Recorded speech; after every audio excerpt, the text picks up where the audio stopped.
Laid back Mickey here. Hey, today we are gonna go over recumbent trike batteries. I'm talking about how long do these batteries last? How much battery do you need? So I'm riding around in Germany today. Let me tell you about yesterday actually. I was riding mostly all uphill in Germany and I had a 500 watt hour battery. I was going about 40 miles in distance, maybe a little bit more.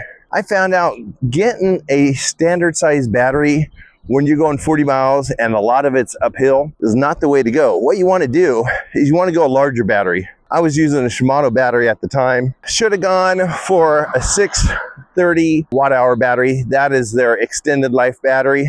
That would have served me very well because I ran out of battery. You don't want to run out of battery on a ride because, like, if you're like me and I have bad knees, right? If you're going uphill and you got a bad knee and you run out of battery, it sucks. It hurts. It's not fun. It's not enjoyable. Luckily, I had a friend to switch trikes with me.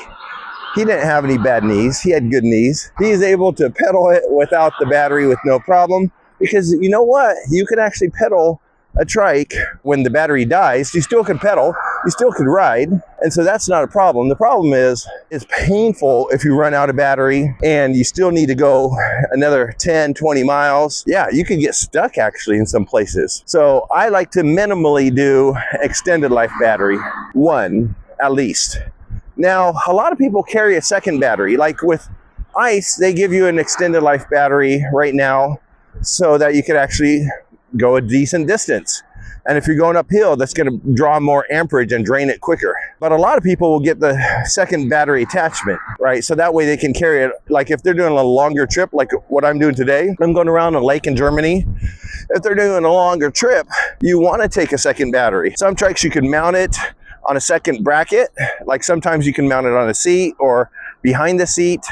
I'm riding today an Azub Tie-Fly with the Bosch system that has two batteries that are connected together. And what that does is that allows me to not have to change the battery. So I don't have to get off my trike when I'm on the middle of a hill and change the batteries because it's getting low or if it died.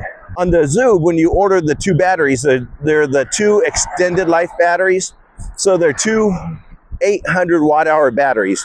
That's like having four regular size batteries. Having four batteries is insane. You're not going to run out. And I haven't ever run out of juice, even on long rides with the dual battery system. I mean, that's the top of line.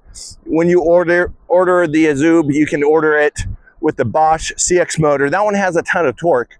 The reason why you want torque is for those steeper hills. The more torque you have, you won't be going 1 mile per hour up that hill. You'll be going faster. The torque helps on that. And then with the extra battery that's in series, which means they work together. If you're going up hills, you're probably going to go 80 or 100 miles with no problem of never draining it.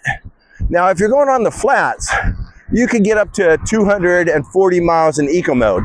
And that's the other thing I want to talk about. I want to talk about modes. Like on the Bosch system, you got your eco mode, which that will get you the furthest distance, but you're going to work a little bit more.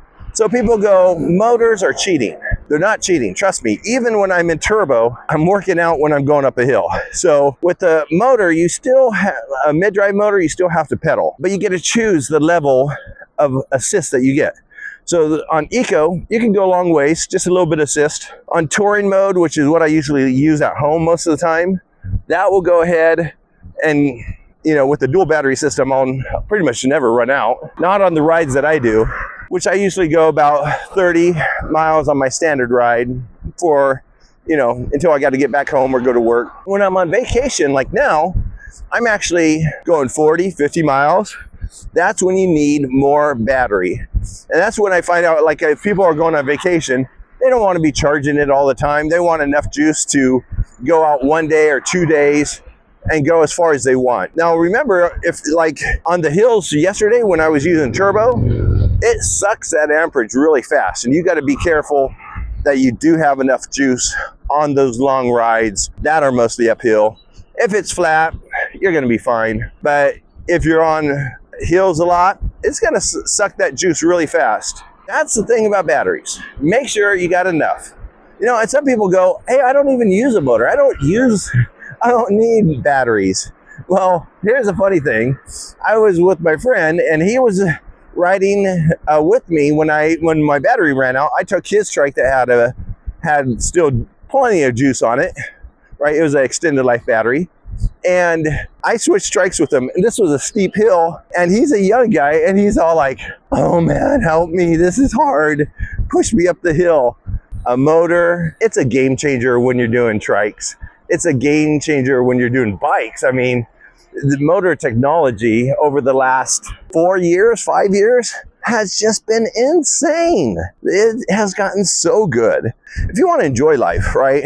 If you're not done living, you need to get out, you need to ride, you need to find a way to make sure you enjoy the ride. And yeah, that's my experience with batteries. Don't run out. It's no fun. Anyway, laid back Mickey here, out.